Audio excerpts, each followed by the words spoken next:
Hi hello ನಮಸ್ಕಾರ. ಅಂತರಂಗ ವಿಶೇಷ ಕಾರ್ಯಕ್ರಮಕ್ಕೆ ಆತ್ಮೀಯ ಸ್ವಾಗತ. ನಾನು ರವಿಕುಮಾರ್. ಇವತ್ತು ನಮ್ಮ ಜೊತೆಗೆ ಒಬ್ಬರು ವಿಶೇಷವಾದಂತಹ ಅತಿಥಿ ಇದ್ದಾರೆ. ಅರೆ ಯಾಕಪ್ಪ ವಿಶೇಷ ಅಂತೀರಾ?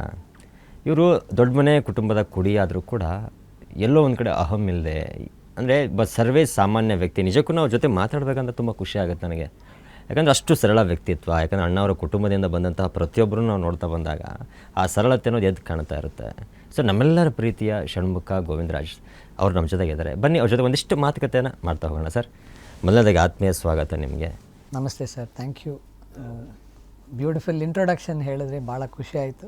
Thank you sir. ನಿಜ ಇಲ್ಲ, ನಾನು ಇಂಟ್ರೊಡಕ್ಷನ್ ಯಾಕೆ ಕೊಟ್ಟೆ ಅಂತಂದರೆ, ಯಾಕಂದ್ರೆ ನಿಮ್ಮ ಜೊತೆ ನಾನು ಯಾವತ್ತೂ ನಾನು ಮಾತಾಡಿದಾಗ ಬಟ್ ಯಾವುದೋ ಒಂದು ಅಹಂ ಅಂತ ಇರಲ್ಲ. ಒಬ್ಬ ವ್ಯಕ್ತಿ ಇವತ್ತಿನ ಕಾಲಘಟ್ಟದಲ್ಲಿ ಹೆಂಗಂದರೆ, ಸ್ವಲ್ಪ ಏನಾದರೂ ಸ್ವಲ್ಪ ಅವನಿಗೆ ಆದಂಥ ಒಂದು ಅಹಂ ಬಂದುಬಿಡುತ್ತೆ. ನಾನು ಸ್ವಲ್ಪ ಏನೋ ದುಡ್ಡು ಗಿಡ್ ಮಾಡಿದ್ರು, ಏನೋ ಸಮಥಿಂಗ್ ಏನೋ ಒಂದು ಆಯಿತು ಬೆಳೆದಾಗ ಅವ್ನಿಗೆ ಅಹಂ ಅನ್ನೋದು ಜಾಸ್ತಿ ಬಂದುಬಿಡುತ್ತೆ. ಬಟ್ ನೀವು ಅಣ್ಣವರ ಕುಟುಂಬದಲ್ಲಿ ಇದ್ಕೊಂಡು ಬಟ್ ಹೊರಗಡೆ ಪ್ರಪಂಚದಲ್ಲಿ ನೀವು ನೋಡಬೇಕಾದ್ರೆ, ಯಾರ ಜೊತೆ ಮಾತಾಡಬೇಕಾದ್ರೆ ನೀವು ತುಂಬ ಸರಳ ವ್ಯಕ್ತಿತ್ವ ಅನಿಸುತ್ತೆ ನಮಗೆ. ಹೆಂಗೆ ಸರ್ ಅದೆಲ್ಲ?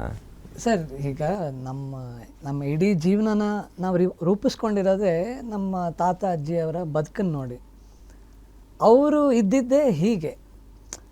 ಈಗ ಅವ್ರಿಗೆ ಬರದೇ ಇರೋದು, ಅವ್ರಿಗೆ ಅನ್ನಿಸ್ದೇ ಇರೋದು ನಮಗೆಲ್ಲ ಬರೋಕ್ಕೆ ಸಾಧ್ಯನೇ ಇಲ್ಲ ಸರ್. ಅವ್ರಿಗೆ ಬರಲೂಬಾರ್ದು, ಯಾವುದೇ ಕಾಲದಲ್ಲೂ ಬರಬಾರ್ದು.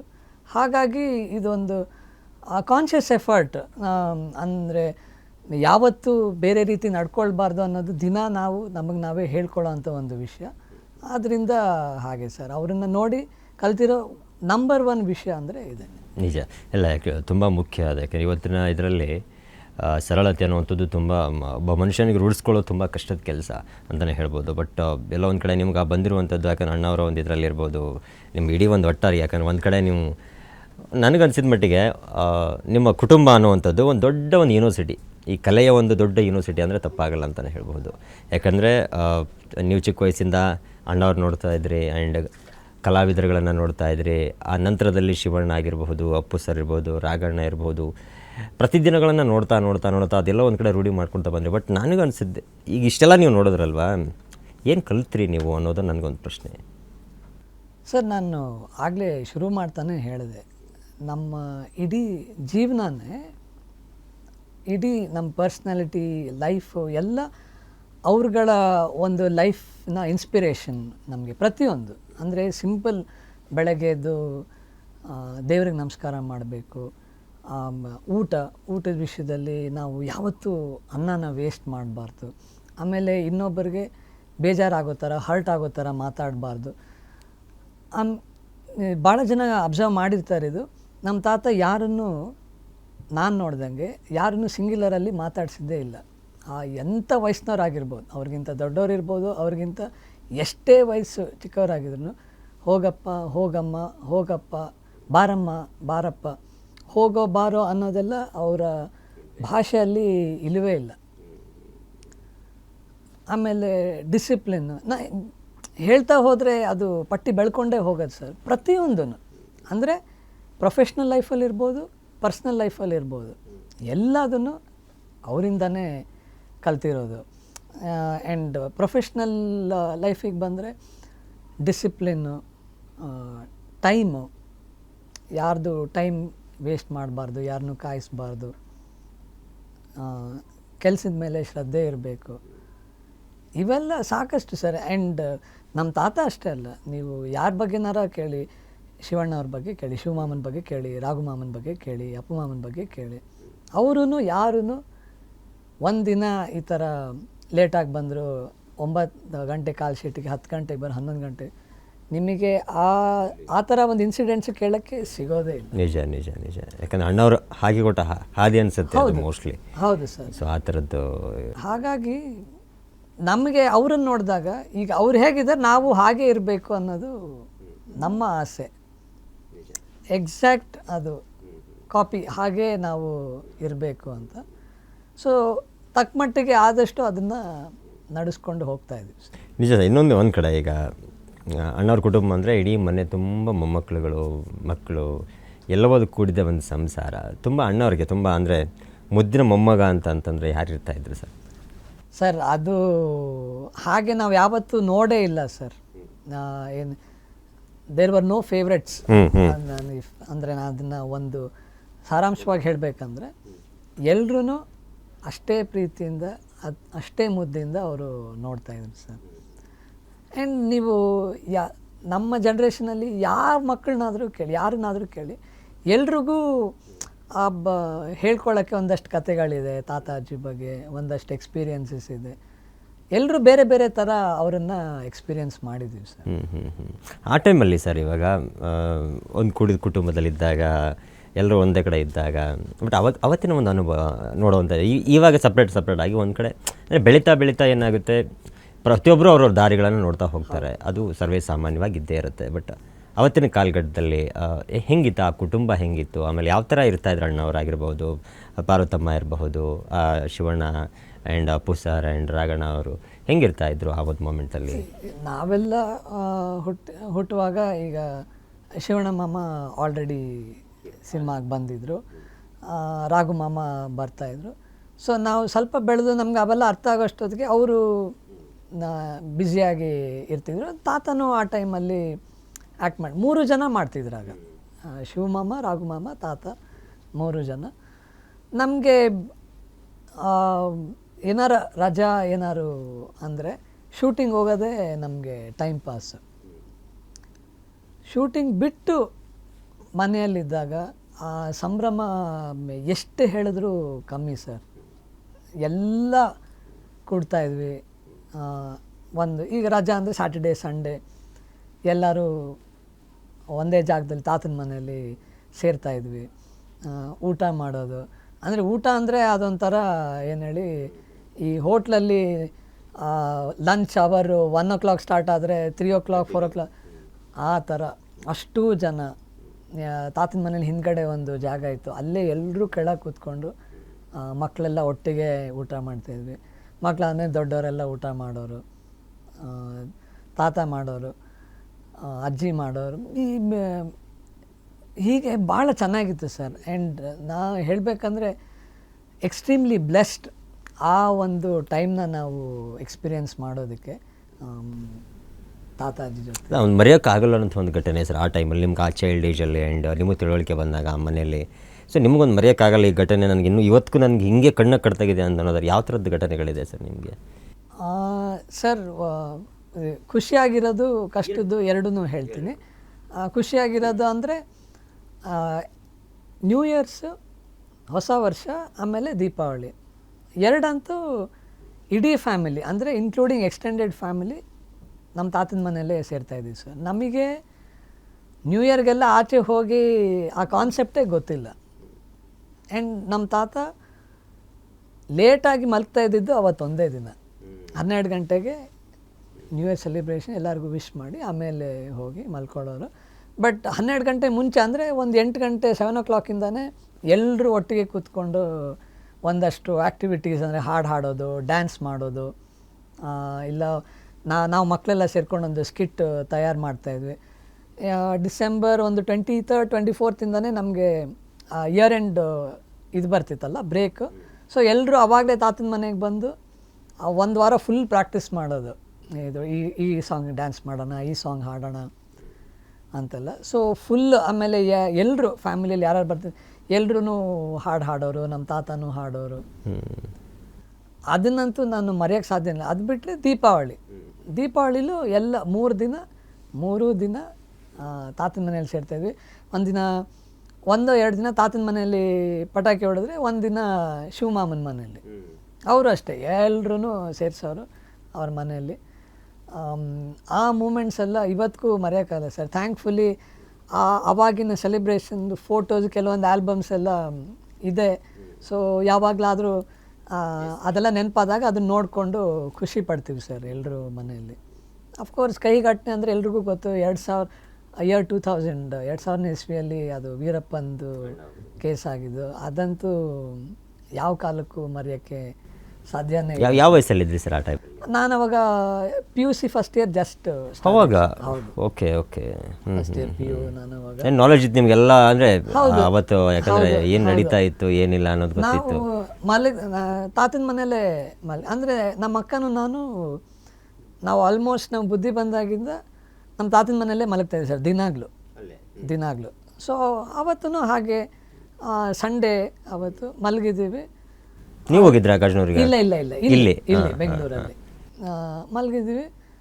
ಮಲಗಿದಾಗ ಅಂದರೆ ಫುಲ್ ಸೈಲೆಂಟಾಗೆಲ್ಲ ಬೆಳಗ್ಗೆ ಎದ್ದು ರೂಮ್ ಬಾಗಿಲು ತೆಗೆದ್ರೆ ಫುಲ್ ಜನ, ಮಾಮ ಶಿವಮಾಮ ಎಲ್ಲ ಬಂದುಬಿಟ್ಟಿದ್ದಾರೆ. ನಮಗೆ ಏನಾಗ್ತಾಯಿದೆ ಗೊತ್ತು, ಇದ್ಯಾಕೆ ಏನು ಅಂದರೆ ವೆರಿ ಕಾಮನ್ನಾಗಿ ನಾವೇನೋ ಅಂದ್ಕೊಂಡು ಯಾರೋ ಹೋಗ್ಬಿಟ್ರೇನೋ, ಅಂದರೆ ಇಷ್ಟು ಜನ ಸಡನ್ನಾಗಿ ಸೇರಿದಾಗ ಯಾರೋ ಹೋಗ್ಬಿಟ್ರ ಏನಾಯಿತು. ಆಮೇಲೆ ಯಾರೋ ಹೀಗೆ ನಾ ಕೆಳಗೋದೆ ತಾತನ ಮನೇಲಿ, ಅಲ್ಲಿ ಮಕ್ಕಳೆಲ್ಲ ಇದ್ದರು, ಸಣ್ಣ ಸಣ್ಣ ಮಕ್ಕಳು ಮಾತಾಡ್ಕೊಂಡು ಈ ಥರ ವೀರಪ್ಪನ ತಾತನ್ನ ಕರ್ಕೊಂಡು ಹೋಗ್ಬಿಟ್ನಂತೆ. ನಾನು ಹಂಗೆಲ್ಲ ಮಾತಾಡಬಾರ್ದು, ಸುಮ್ಮನೆ ಇರು ಮತ್ತು ಮೇಲೆ ಬಂದಿದ್ದೀನಿ. ನಮ್ಮಮ್ಮ ಜೋರಾಗಿ ಆಡ್ತಾರೆ. ಆವಾಗ ಗೊತ್ತಾಯಿತು ನನ್ನ ತಾತಂದು ಇದು ವೀರಪ್ಪಂದೊಂದು ವೀರಪ್ಪನ ಕಿಡ್ನ್ಯಾಪ್ ಮಾಡಿದ್ದಾನೆ ಅಂತ. ಹೌದಾದ್ರೆ ಇನ್ಯಾರೋ ಬಂದು ಇಲ್ಲ ನಿಮ್ಮ ಅಪ್ಪಾಜಿನೂ ಹೋಗಿದ್ದಾರಂತೆ ಜೊತೆಗೆ ಅಂತ. ನಾ ಏನು ಯೋಚನೆ ಮಾಡಬೇಕು ಅಂತ ಗೊತ್ತಾಗ್ತಲ್ಲ. ಎಲ್ಲರೂ ಬಿಕ್ಕಿ ಅಳ್ತಾ ಇದ್ದಾರೆ. ನನಗೆ ಒಂದು ಭಾಳ ಸ್ಟ್ರಾಂಗಾಗಿ ನೆನಪಿರೋ ಒಂದು ವಿಷಯ ಏನಂದರೆ ಸರ್, ನಮ್ಮ ಅಜ್ಜಿ ಅಷ್ಟು ಸ್ಟ್ರಾಂಗ್ ಆಗಿದ್ದು ಎಲ್ಲರೂ ಅವರು ಸಮಾಧಾನ ಮಾಡ್ತಾಯಿದ್ರು. ಎಷ್ಟು ಸ್ಟ್ರೆಂತ್ ಆ ಟೈಮ್. ಯಾಕಂದರೆ ಅವರಿಗೆ ಗೊತ್ತಿತ್ತು ಸರ್, ಅವರು ಸ್ಟ್ರಾಂಗ್ ಆಗಿರಬೇಕು ಈ ಒಂದು ಬ್ಯಾಡ್ ಟೈಮ್ನ ಕಳೆಯೋದಕ್ಕೆ ಅವ್ರು ಸ್ಟ್ರಾಂಗ್ ಇರಬೇಕಂತ. ಆ್ಯಂಡ್ ನಮ್ಮ ಅಜ್ಜಿ ಅವತ್ತು ನಾನು ಅಂದ್ಕೊಂಡು ನೋಡು ಧೈರ್ಯ ಅಂದರೆ ಯಾವ ಥರ. ಸೊ ಅದೂ ಒಂದು ಸರ್. ಈಗ ಅನುಭವ ಅಪ್ಪಾಜಿ ಬಂದಮೇಲೆ, ಈಗ ಗೋವಿಂದರಾಜ್ ಸರ್ ಬಂದಮೇಲೆ ಅನುಭವ ನಿಮ್ಮ ಹತ್ರ ಹೇಳ್ಕೊಂಡಿರ್ತಾರೆ. ಸೊ ಹೆಂಗಿತ್ತು ಅಲ್ಲಿ, ಯಾವ ಥರದ್ದಿತ್ತು ಅಂಥೇಳಿ ನಿಮ್ಗೆ ಅಂದರೆ ಆ ಟೈಮಲ್ಲಿ ಬಂದಾಗ ನೀವು ಕೇಳಿರುವಂಥದ್ದು ಹೆಂಗಿರ್ತಾ ಇತ್ತು, ಅದರದ್ದೆಲ್ಲ ಏನು ಹೇಳಿದ್ದಾರೆ ನಿಮ್ಗೆ, ಏನು ನೆನಪಿದೆ ಅದು ಎಲ್ಲ? ಸರ್ ಅದು ಅವತ್ತಂತ ಅಷ್ಟೇ ಅಲ್ಲ, ಆ ಒಂದು ಚರ್ಚೆ ಈಗಲೂ ನಡೀತಾನೆ ಇರ್ತದೆ. ಅಂದರೆ ಯಾರಾದರೂ ಮನೆಗೆ ಬಂದಾಗ ನಮ್ಮ ತಂದೆನ ಕೇಳ್ತಾರೆ, ಸರ್ ಬೇಜಾರಿಲ್ಲ ಅಂದರೆ ಹೆಂಗಿತ್ತು ಅದು, ಯಾಕೆ ನಮ್ಮ ಕ್ಯೂರಿಯಾಸಿಟಿ ಸರ್ ಅದು, ಯಾಕಂದರೆ ನಿಮ್ಗೆ ಗೊತ್ತಿರುತ್ತೆ ಆ ವಿಚಾರ. ಸರ್ ಅವರು ನನ್ನ ಪ್ರಕಾರ ಏನಂದರೆ ಸಂಪೂರ್ಣವಾಗಿ ಇದುವರೆಗೂ ನಮಗೆ ಯಾರಿಗೂ ಅವರು ಹೇಳೇ ಇಲ್ಲ. ಯಾಕಂದರೆ ಅವರು ಹೇಳೋದು ಕೆಲವೊಂದು ನಾನು ನಿಮಗೆ ಹೇಳ್ಕೊಳ್ಳೋಕೆ ಕೂಡ ಆಗಲ್ಲ, ಅಷ್ಟು ಕಠೋರವಾಗಿತ್ತು ಅಂತ. ಅಂದರೆ ಏನು ಸರ್ ಅವ್ರು ಹೇಳೋದು, ನಾವು ಒಂಥರ ಅವ್ನು ನಡೆಸ್ತಾ ಇದ್ದಿದ್ದು ಜೈಲಲ್ಲಿದ್ದಂಗೆ. ಅವನು ಕೂತ್ಕೊಬೇಕು, ನಿಂತ್ಕೊಬೇಕು. ಅಂದರೆ ಕಮಾಂಡಿಂಗ್ ಅಂತಲ್ಲ ಸರ್, ಅಲ್ಲಿ ಪರಿಸ್ಥಿತಿ ಹಾಗಿತ್ತು. ಅವರು ಊಟ ಕೊಟ್ಟಾಗ ಊಟ ಮಾಡಬೇಕು ಅಲ್ವಾ ಸರ್, ಅವ್ರು ಊಟ ಕೊಟ್ಟಾಗಲೇ ಊಟ ಮಾಡಬೇಕು, ಅವರು ಬಿಸ್ಕೆಟ್ ಕೊಟ್ಟಾಗಲೇ ಬಿಸ್ಕೆಟ್ ತಿನ್ನಬೇಕು, ಮಲ್ಕೊ ಅಂದಾಗೆ ಮಲ್ಕೊಬೇಕು. ಅಂದರೆ ಅಲ್ಲಿ ಬೆಟ್ಟ ಇದ್ದಿದ್ದರಿಂದ ಸರ್ ಲೈಟು ಜಾಸ್ತಿ ಕತ್ಲಲ್ಲಿ ಹಚ್ಚಬಾರ್ದು, ಗೊತ್ತಾಗ್ಬಿಡುತ್ತೆ ದೂರದಿಂದ ಎಲ್ಲರೂ ಕಾಣುತ್ತೆ ಅಂದ್ಬಿಟ್ಟು 5 ಗಂಟೆಗೆಲ್ಲ 5-6 ಗಂಟೆಗೆಲ್ಲ ನೈಟ್ ಊಟ ಮಾಡಿ ಮಲಗಬೇಕಂತೆ ಸರ್. ನಮ್ಮ ತಂದೆ 6 ಗಂಟೆಗೆ ಯಾರಿಗೆ ನಿದ್ದೆ ಬರುತ್ತೆ? ಆಮೇಲೆ ಸಡನ್ನಾಗಿ ಅವ್ನು ಬೆಳಗ್ಗೆ ಎದ್ದು ನಡೀರಿ ಹೋಗಬೇಕು ಅಂದರೆ ಎಲ್ಲದನ್ನೂ ಹೊತ್ಕೊಂಡು ನಡೆಯೋಕ್ಕೆ ಶುರು ಮಾಡಬೇಕು.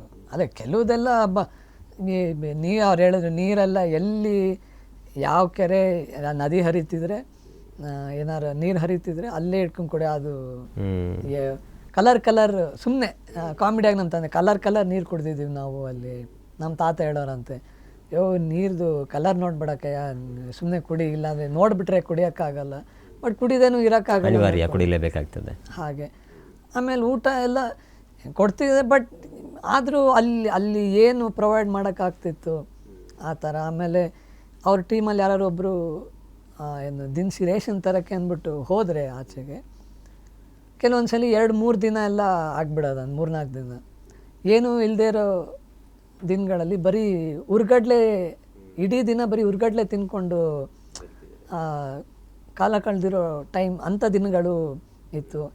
ಆ್ಯಂಡ್ ಇದು ಜುಲೈ 30th ನಡೆದಿದೆಲ್ಲ ಸರ್, ಕರೆಕ್ಟಾಗಿ ಇದು ಮಳೆಗಾಲ ಅಲ್ಲ ಸರ್, ಆ ವರ್ಷ ಒಳ್ಳೆ ಮಳೆ ಆಗಿದೆ.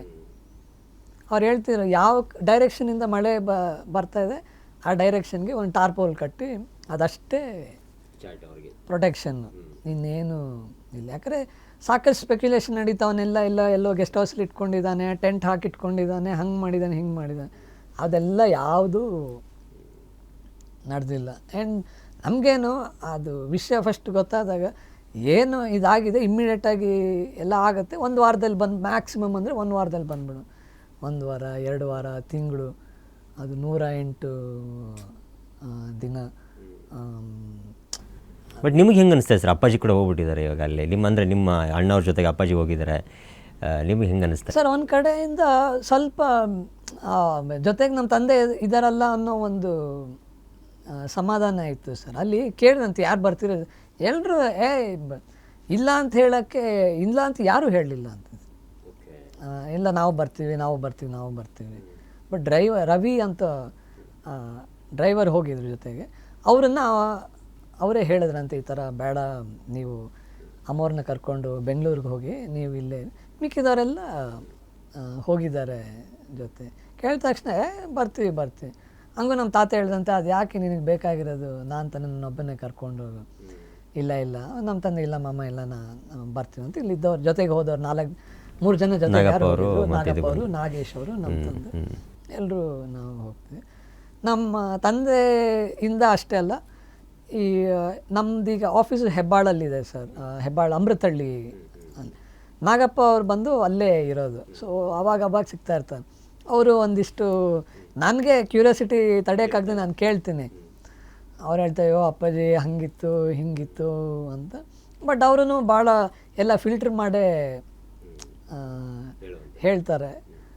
ಸೊ ಅದಂತೂ ನಾವು ಯಾವತ್ತು ಎಷ್ಟೇ ಮರಿಬೇಕು ಅಂದ್ಕೊಂಡ್ರೆ ಆ ಇನ್ಸಿಡೆಂಟ್ನ ಅದು ಮರೆಯೋಕ್ಕಾಗೋದೇ ಇಲ್ಲ ಸರ್. ಅಣ್ಣವರ ಒಂದು ಏನು ದೊಡ್ಡ ಮನೆ ಇರುವಂಥದ್ದು. ಈಗ ನೀವೆಲ್ಲ ಮೊಮ್ಮಕ್ಕಳುಗಳಿದ್ದೀರಾ, ವಿನಯ್ ಸರ್ ಇರ್ಬೋದು, ಯುವ ಸರ್ ಇರ್ಬೋದು, ನೀವಿರ್ಬೋದು, ಧೀರೇನ್ ಸರ್ ಇರ್ಬೋದು, ಆ್ಯಂಡ್ ಸಾಕಷ್ಟು ಜನ ನೀವು ಇರೋದ್ರಿಂದ ಯಾರು ತುಂಬ ತರಲೆ ಆಗಿರ್ತೀರ ಸರ್? ಆ್ಯಂಡ್ ತರಲೆ ಆಗಿದ್ದಾರೆ ಇವಾಗಲೂ ಕೂಡ. ಯಾವ ಥರ ಇದೆ ಬಾಂಡಿಂಗ್ ಹೆಂಗಿರುತ್ತೆ ನಿಮ್ಮದೆಲ್ಲ? ಇವಾಗ ಯಾರೂ ಇಲ್ಲ ಸರ್, ಯಾರಿಲ್ಲ. ಇವಾಗ ಎಲ್ಲರೂ ಅವ್ರವ್ರ ಪ್ರೊಫೆಷ್ನಲ್ ಲೈಫಲ್ಲಿ ಬ್ಯುಸಿ ಆಗಿರೋದ್ರಿಂದ.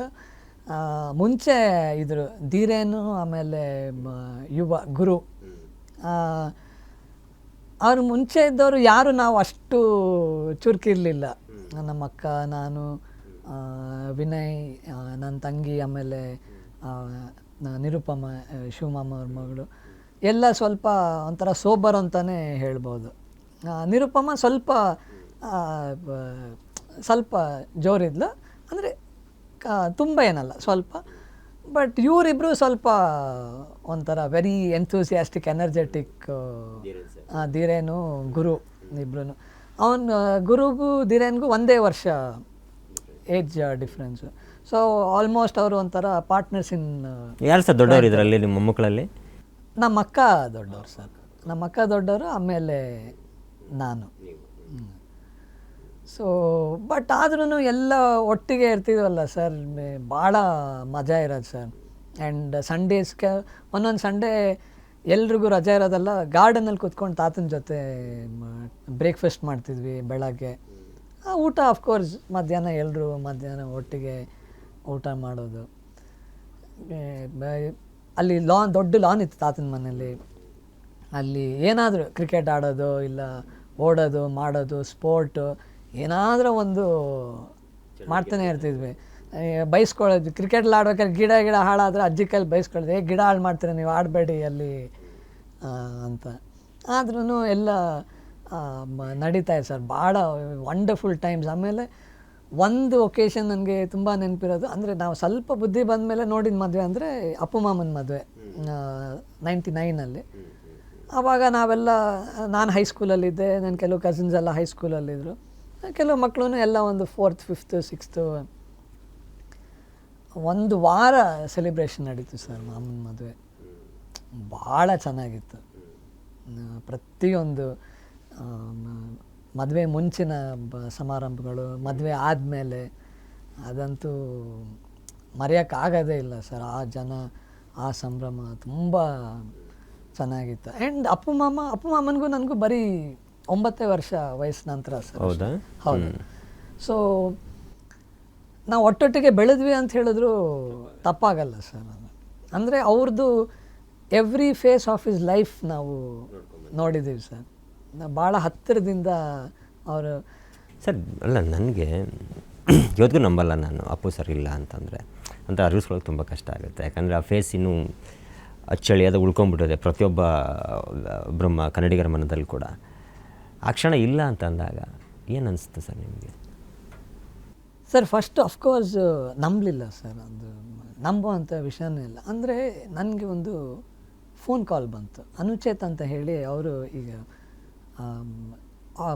IPS ಅನುಚಿತ್ sir, okay. ಅನುಚೇತ್ ಅವರು, ನಾನು ಅನುಚೇತ್ ಕ್ಲಾಸ್ಮೇಟ್ಸ್ PU ಓ ಅಲ್ಲಿ. ನೈಸ್.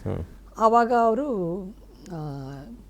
ಇದು ಬ್ಯಾಂಗ್ಳೂರ್ ಸೆಂಟ್ರಲ್ಲು ಯಾವ ಝೋನ್ DCP ಏನೋ ಆಗಿದ್ದರು, ಇದು ಕಬ್ಬನ್ ಪಾರ್ಕ್ ಪೊಲೀಸ್ ಸ್ಟೇಷನಲ್ಲಿ ಇದ್ದರು. ಆಗ ಅವ್ರು ಫೋನ್ ಮಾಡಿದ್ರು ಸರ್ ನನಗೆ, ಈ ಥರ ಮಾಮ ಆರಾಮಾಗಿದ್ದಾರಾ, ಹುಷಾರಾಗಿದ್ದಾರಾ ಅಂತ.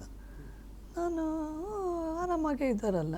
ಅವರು ಅದಕ್ಕೆ ಮುಂದೆ ಏನು ಹೇಳಲಿಲ್ಲ. ನಾನು ಇಲ್ಲ ಏನೋ ಹಾಸ್ಪಿಟ್ಲಿಗೆ ಏನೋ ಕರ್ಕೊಂಡು ಹೋದ್ರಂತಲ್ಲ ಅಂತ ಕೇಳಿದ್ರು. ನಾನು ಹೌದಾ, ನಾನು ವಿಚಾರಿಸ್ಬಿಟ್ಟು ಹೇಳ್ತೀನಿ ಇರಿ ಅಂದ್ಬಿಟ್ಟು ಫೋನ್ ಇಟ್ಟೆ. ನಾವೆಲ್ಲ ಅವತ್ತು ಬಜರಂಗಿ 2 ಸಿನಿಮಾ ರಿಲೀಸ್ ಆಗಿತ್ತಲ್ಲ ಸರ್, ತ್ರಿವೇಣಿಯಲ್ಲಿ ಸಿನಿಮಾ ನೋಡ್ತಾಯಿದ್ವಿ. ನಮ್ಮ ಮನೆಯಲ್ಲಿ ನಮ್ಮ ಫ್ಯಾಮಿಲಿ ಯಾರದೇ ಸಿನಿಮಾ ರಿಲೀಸ್ ಆದರೂ ಫಸ್ಟ್ ಶೋ ಮೆಜೆಸ್ಟಿಕ್ ಮೇನ್ ಥಿಯೇಟ್ರಲ್ಲಿ ನೋಡೋದು ನಮ್ಮ ಎಲ್ಲ ಕಸಿನ್ಸ್ದು ಒಂದು ಅಭ್ಯಾಸ ಅದು. ಸೊ ಅದೇ ರೀತಿ ಹಾಗೆ ನೋಡ್ತೇವೆ. ಅದಾದಮೇಲೆ ನಾವು ಬಾಕ್ಸಲ್ಲಿ ಕೂತಿದ್ವಿ, ಬಾಲ್ಕನಿ ಟಿಕೆಟ್ ಫುಲ್ ಆಗಿಬಿಟ್ಟಿದ್ವಿ. ಬಾಕ್ಸಿಂದ ಆಚೆ ಬಂದು ಅಲ್ಲಿ ಟೆರೆಸ್ ಥರ ಇದೆ ತ್ರಿವೇಣಿ, ಅಲ್ಲಿ ನಾನು ಫಸ್ಟು ಗುರು ಅಂತ ಒಬ್ಬರು ಮ್ಯಾನೇಜರ್ ಇದೆ, ಅಪ್ಪ ಮಾಮ ಅವ್ರ ಮ್ಯಾನೇಜರು, ಅವ್ರಿಗೆ ಫೋನ್ ಮಾಡಿದೆ. ಅವರು ಇಲ್ಲ ಏನು ಇಲ್ವಲ್ಲ ಸರ್, ಗೊತ್ತಿಲ್ಲ, ನಾನು ಎಲ್ಲೋ ಬೇರೆ ಕಡೆ ಇದ್ದೀನಿ ಅಂದರೆ. ನೀಲ್ಕಂಠ ಅಂತ ಅಪ್ಪ ಮಾಮ ಅವ್ರಿಗೂ ಫೋನ್ ಮಾಡಿದೆ. ಇಲ್ಲಪ್ಪ ಗೊತ್ತಿಲ್ಲ, ನಾನೆಲ್ಲೋ ಆಚೆ ಇದ್ದೀನಿ ಅಂತ ಹೇಳಿದ್ರು. ಏನು ಮಾಡಬೇಕು ಅಷ್ಟರಲ್ಲಿ, ನಾನು ತುಂಬ ಹೊತ್ತು ಆಚೆ ಇದ್ನಲ್ಲ ಅಂದ್ಬಿಟ್ಟು ಡಿರೈನ್ ಆಚೆ ಬಂದೆ. ಯಾಕಮ್ಮ ಏನಾಯ್ತು ಅಂತ ಈ ಥರ ಹಿಂಗೆ ಹೇಳ್ತಾ ಇದ್ದಾರೆ, ಏನೋ ಗೊತ್ತಿಲ್ಲ, ನಾವು ಆಗಿರ್ಬೋದೇನೋ, ಏನೋ ಲೈಟಾಗಿ ಏನೋ ಪೇನ್ ಬಂದಿರಬೇಕು. ಸೊ ಹಾಸ್ಪಿಟ್ಲಿಗೆ ಕರ್ಕೊಂಡೋಗಿ ಇಷ್ಟೊತ್ತಿಗೆ ಆಲ್ರೆಡಿ ಟ್ರೀಟ್ಮೆಂಟ್ ಮಾಡ್ತಾ ಇದ್ದಾರೆ. ಅಂದರೆ ಇಷ್ಟು ಸೀರಿಯಸ್ ಆಗಿದೆ ಅನ್ನೋದು ಅದು ಒಂದು ಸೆಕೆಂಡ್ಗೂ ಯೋಚನೆಗೆ ಬರಲಿಲ್ಲ. ಆಮೇಲೆ ಹಂಗೆ ಧೀರೇನು ಹೇಳ್ದ, ಇಲ್ಲಿ ಬಾಮ ಹೋಗ್ಬಿಡೋಣ, ಎಲ್ಲಿ ವಿಕ್ರಮ್ ತಾನೆ. ನಾನಂದರೆ ಸುಮ್ಮನೆ ರಮ್ಮ, ಯಾಕೆ ಅಲ್ಲೋಗಿ ಅವ್ರನ್ನ ಗಾಬರಿ ಮಾಡೋದು, ಯಾಕೆ ಆರಾಮಾಗಿ ಹೋಗೋಣ. ಇನ್ನು ಒಬ್ಬೊಬ್ಬರಾಗಿ ಆಚೆ ಬರೋಕ್ಕೆ ಶುರು ಮಾಡಿದ್ರು, ಒಬ್ಬೊಬ್ಬರಾಗಿ ಹೋಗೋಕ್ಕೆ ಶುರು ಮಾಡಿದ್ರು.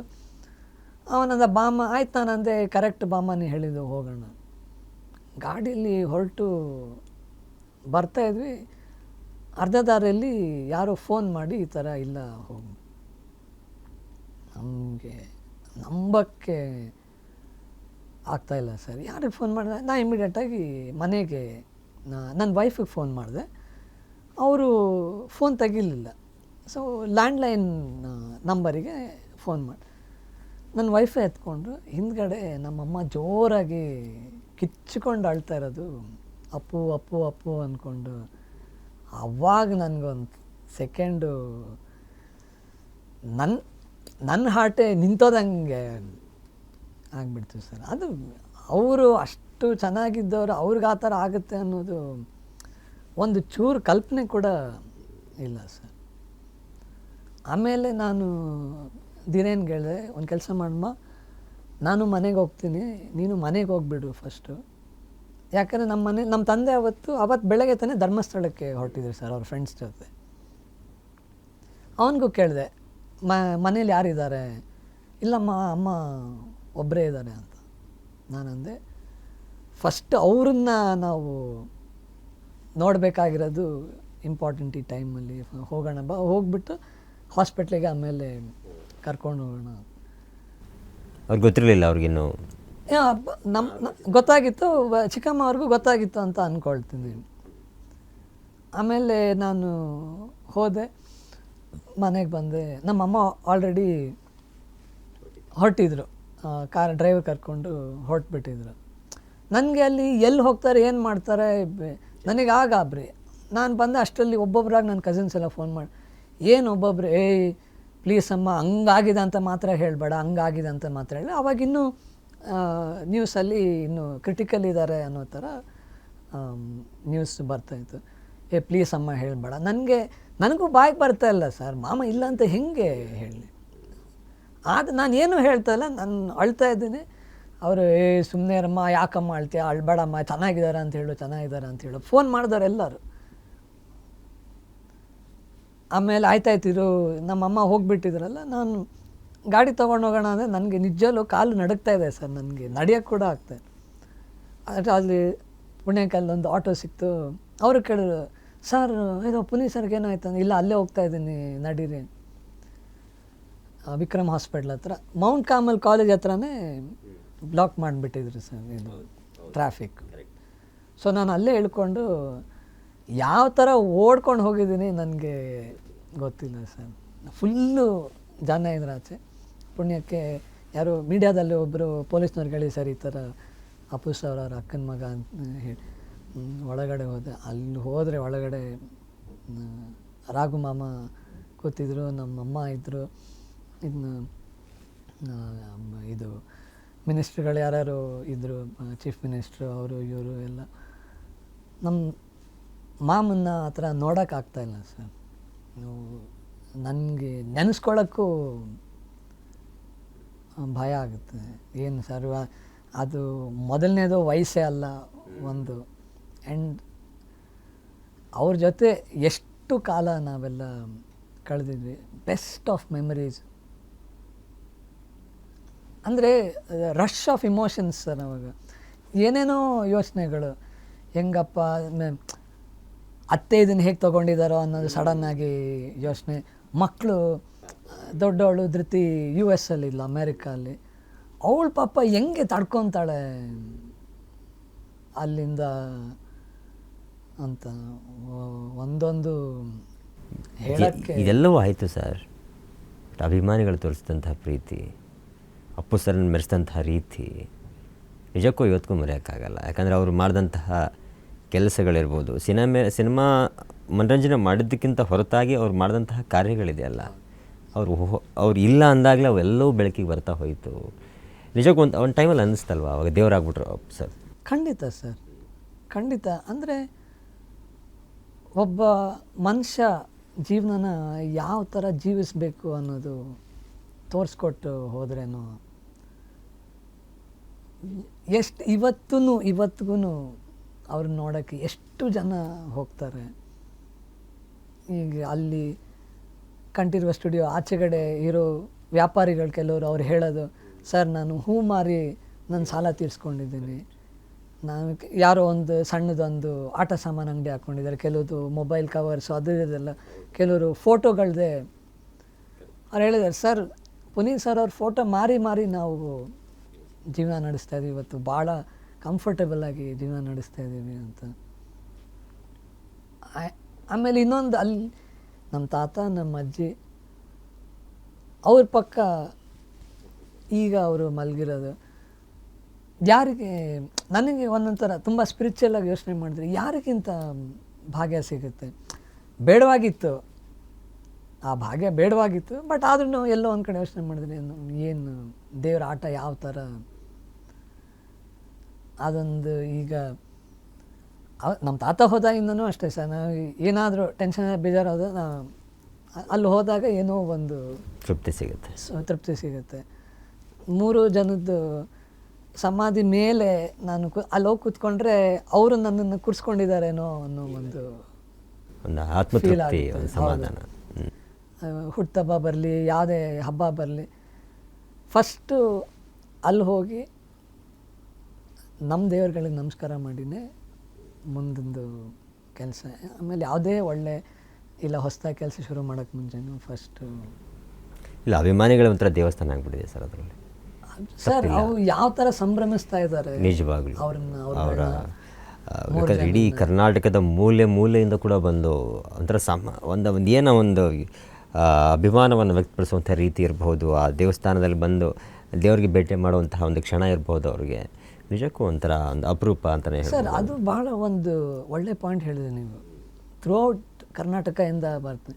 ನಾವು ಹೋದಾಗೆಲ್ಲ ಯಾರು ಸಿಕ್ಕಿದಾಗ ಹೇಳಿ, ನೀವೇ ಒಬ್ಬೊಬ್ಬರು ಗದಗ ಅಂತಾರೆ, ಒಬ್ಬರು ಕೊಪ್ಪಳ ಅಂತಾರೆ, ಹೊಸಪೇಟೆ ಅಂತಾರೆ, ಮೈಸೂರು ಅಂತಾರೆ, ಮದ್ದೂರು, ಮಂಡ್ಯ, ಬೀದರು, ರಾಯಚೂರು, ಎಲ್ಲ ಮೂಲೆಗಳಿಂದನೂ ಬಂದು, ಆ್ಯಂಡ್ ಬೇರೆ ಸ್ಟೇಟ್ಗಳಿಂದನೂ ಬರೋ ಟೂರಿಸ್ಟ್ ಎಷ್ಟೋ ಜನ ಬೆಂಗಳೂರಿಗೆ ಆ್ಯಸ್ ಟೂರಿಸ್ಟ್ ಬರೋರು ಬಂದು ಅಲ್ಲಿ ನೋಡಿಕೊಂಡು. ಆ್ಯಂಡ್ ಮಾಮನಂತೂ ಯಾವುದೋ ಮಧುರೈ ದೇವಸ್ಥಾನ ಎಲ್ಲೋ ಅಲ್ಲಿ ಫೋಟೋ ಇಟ್ಟು ಆವಾಗ ಪೂಜೆ ಮಾಡಿರೋದು. ಆಮೇಲೆ ಎಷ್ಟೋ ಜನ ಈಗಲೂ ಶಬರಿಮಲೆ ಯಾತ್ರೆ ಮಾಡಬೇಕಂದ್ರೆ ಇರುಮುಡಿ ಹೊತ್ಕೊಂಡು ಬೆಟ್ಟದ ಮೇಲೆ ನಿಮ್ಮನ್ನು ನಾವು ಕರ್ಕೊಂಡು ಹೋಗ್ತೀವಿ ಅಂತ ಜೊತೆಲಿ ಫೋಟೋ ಇಟ್ಕೊಂಡು ಹೋಗೋದು. ಅದೆಲ್ಲ ನೋಡಿದ್ರೆ ಎಷ್ಟು ಹೆಮ್ಮೆ ಅನಿಸುತ್ತೆ ಅಂದರೆ ಅದು ಹೇಳೋಕ್ಕಾಗಲ್ಲ ಸರ್. ಅಲ್ಲ ಸರ್, ಒಬ್ಬ ಕಲಾವಿದನಿಗೆ ಸಿಗಬೇಕಾದಂತಹ ಮನ್ನಣೆ ಮತ್ತು ಪ್ರೀತಿ, ವಿಶ್ವಾಸ ಅದು ಆ್ಯಕ್ಚುಲಿ ಕೆಲವರೆಲ್ಲ ಹೇಳ್ತಾರೆ, ಎಷ್ಟೋ ಜನ ಇತ್ತೀಚೆಗೆ ಕೂಡ ಅಣ್ಣವರ ಸಮಾಧಿ ವಿಚಾರವಾಗಿ ಮಾತಾಡಿದ್ರು ತಮಗೆ ಗೊತ್ತಿರುತ್ತೆ. ಸೊ ಒಬ್ಬ ಕಲಾವಿದನಾಗಿ ಸಮಾಜಕ್ಕೆ ಏನು ಕೊಟ್ಟಿದ್ದಾರೆ, ಏನು ಕೊಡುಗೆಯನ್ನು ಕೊಟ್ಟಿದ್ದಾರೆ, ಸಮಾಜಕ್ಕೆ ಯಾವ ರೀತಿಯಾಗಿ ಅವರ ಸೇವೆಗಳಾಗಿದೆ ಅನ್ನೋದಕ್ಕಿಂತ ಕೆಲವೊಂದಿಷ್ಟು ಮಾತಾಡುವಂಥ ರೀತಿಗಳಿರ್ತಾವಲ್ಲ, ಕೆಟ್ಟದಾಗಿ ಕೆಲವೊಂದಿಷ್ಟು ಸೋಷಿಯಲ್ ಮೀಡಿಯಾಗಳಲ್ಲಿ ನಾವು ಅವಾಗ ಕ್ಯಾಶುವಲಾಗಿ ನಾವು ಮಾತಾಡ್ತಾ ಇದ್ವಿ, ಯಾವ ಥರ ಮನಸ್ಸುಗಳಿರ್ತವೆ ಇವತ್ತು ಅಂತ. ಬಟ್ ಅಣ್ಣವ್ರ ವಿಚಾರ, ಈ ಸಮಾಧಿ ವಿಚಾರ ಅಂತ ಬಂದಾಗ, ಅಂದರೆ ಈ ದೊಡ್ಡ ಮನೆ ಕುಡಿಯಾಗಿ ನಿಮ್ಮ ಒಂದು ಅಭಿಪ್ರಾಯ ಏನು? ಸಿದೀಗ ಅದಕ್ಕೆ ರಿಯಾಕ್ಟ್ ಮಾಡಲೇಬಾರ್ದು, ಅದ್ರ ಬಗ್ಗೆ ಯೋಚನೆ ಮಾಡಬಾರ್ದು ಅನ್ನೋದು ಕಲೆಕ್ಟಿವ್ ಆಗಿ ನಮ್ಮ ಮನೇಲಿ ಇರೋ ಒಂದು ಒಪಿನಿಯನ್ ಸರ್. ಈಗ ಆ ವಿಷಯದ ಬಗ್ಗೆ ತಲೆ ಕೆಡಿಸ್ಕೊಂಡು ನಮಗೆ ಏನು ಲಾಭ ಏನಿದೆ ಅಂದರೆ ಅದರಿಂದ ಏನು ಏನಾರ ಇವಾಗ ಈ ಚರ್ಚೆ ಬಂದಿರೋದ್ರಿಂದ ಏನಾರ ಚೇಂಜ್ ಆಗೋಕ್ಕೆ ಸಾಧ್ಯನಾ ಅಲ್ಲಿ? ಆ ಒಂದು ಆ ಪುಣ್ಯಭೂಮಿ ವಿಚಾರದಲ್ಲಿ ಏನಾದರೂ ಬದಲಾವಣೆ ಆಗೋ ಸಾಧ್ಯ ಇದೆಯಾ? ಈ ಸರ್ಕಾರ ಏನು ಆಯ್ತಪ್ಪ ಅದು ರೀಕನ್ಸಿಡರ್ ಮಾಡಿ ನಾವು ಜಾಗ ವಾಪಸ್ ತಗೊಳ್ತೀವಿ, ಅವೆಲ್ಲ ಆಗದೆ ಇರೋ ಒಂದು. ಸೊ ಅದ್ರ ಬಗ್ಗೆ ತಲೆನೇ ಕೆಡಿಸ್ಕೋಬಾರ್ದು. ಆಬ್ವಿಯಸ್ಲಿ ಏನು ಗೊತ್ತಾ ಸರ್, ಈಗ ನಾ ಎಲ್ಲೇ ಹೋದರೂ ಆ ಪ್ರಶ್ನೆ ಯಾರಾದರೂ ಒಬ್ಬರು ಕೇಳ್ತಾರೆ, ಸರ್ ಏನು ಹಿಂಗೆ ಮಾತಾಡ್ಬಿಟ್ರಿ ಏನು. ನಾವು ಏನು ಹೇಳೋಕ್ಕೆ ಬರೋದೇ ಇಲ್ಲ ಸರ್. ನಾನು ಬೇಜಾರಾಗಿಲ್ಲ ಅಂತ ಹೇಳಿಬಿಟ್ರೆ ಎಕ್ಸಾಜರೇಷನ್. ಖಂಡಿತ ನಮಗೂ ಯಾಕಪ್ಪ ಯಾರಾಗಲಿ ಯಾಕೆ ಪ್ರಶ್ನೆ ಮಾಡಬೇಕು ಅನ್ನೋ ಒಂದು ಬೇಜಾರಿದೆ, ಮನಸ್ಸಿನ ಯಾವುದೋ ಒಂದು ಮೂಲೆಯಲ್ಲಿ ಬೇಜಾರಿದೆ. ಬಟ್ ಆದರೆ ಈಗ ಸರಿ, ಅದನ್ನು ನಾವು ಮತ್ತೆ ವಿಚಾರ ಮಾಡಿ ಅದರಿಂದ ಏನು ಲಾಭ ಅಂತೂ ಏನಿಲ್ಲ, ಅಂದರೆ ಏನು ಅದರಿಂದ ಏನು ಔಟ್ಕಮ್ ಇಲ್ಲ. ಸೊ ಅದು ಬಿಟ್ಬಿಡಿ, ಅದು ಆ ಸುದ್ದಿ ಹಾಗೆ ಹೊರಟೋಗ್ಲಿ ಅಂತ.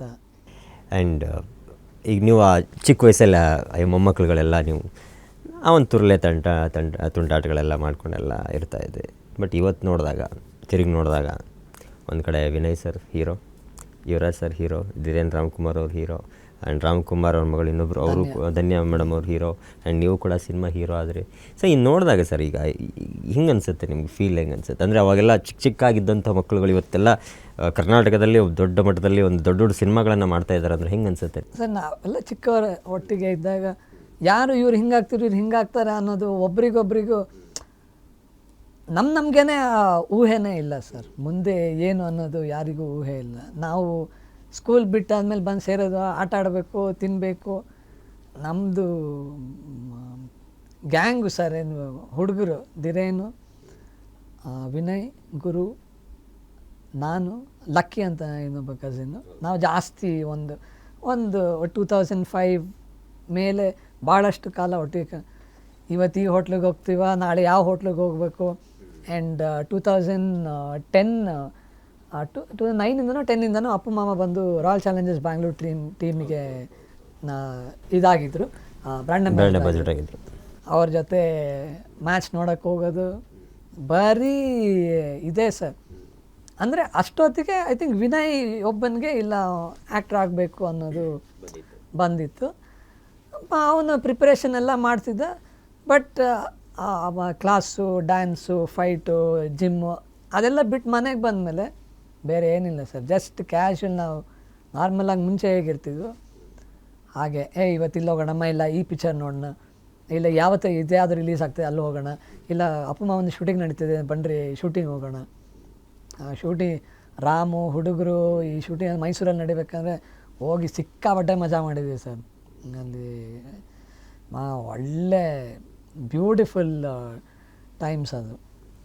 ಆಮೇಲೆ ಅಫ್ಕೋರ್ಸ್ ಒಬ್ಬೊಬ್ಬರು ಅವರವರ ಕೆರಿಯರಲ್ಲಿ ಬ್ಯುಸಿ ಆದಾಗ, ಇವತ್ತು ನೀವು ಹೇಳ್ದಂಗೆ ಆ ಅಡ್ಮಿರೇಷನ್ ನೋಡಿದಾಗ ಜನರಿಂದ ಖುಷಿ ಆಗುತ್ತೆ ಸರ್. ನಮಗೂ ನಮ್ಮ ಮಾಂದ್ರ ಥರನೂ ನಮ್ಮ ತಾತ ಅಜ್ಜಿ ಥರನೂ ನಮಗೂ ಆ ಒಂದು ಪ್ರೀತಿ ಸಿಗ್ತಾಯಿದೆ, ಒಂದು ಅಡ್ಮಿರೇಷನ್ ಸಿಗ್ತಾಯಿದೆ, ಜನ ಅಪ್ರಿಷಿಯೇಟ್ ಮಾಡ್ತಾರೆ. ಈ ಬಂದಾಗ ಯಾರೇ ಕೇಳಿದ್ರು ನನಗೂ ಕೆಲಸ ನೆಕ್ಸ್ಟು ಯಾವ್ದು ಮಾಡ್ತಾಯಿದ್ದೀರಿ ಅಂತ ಆ ಒಂದು ಪಾಸಿಟಿವ್ ಎಕ್ಸ್ಪೆಕ್ಟೇಷನ್ ನಮ್ಮಿಂದ ಅವ್ರು ಇಟ್ಕೊಂಡಿದ್ದಾರಲ್ಲ ಸರ್.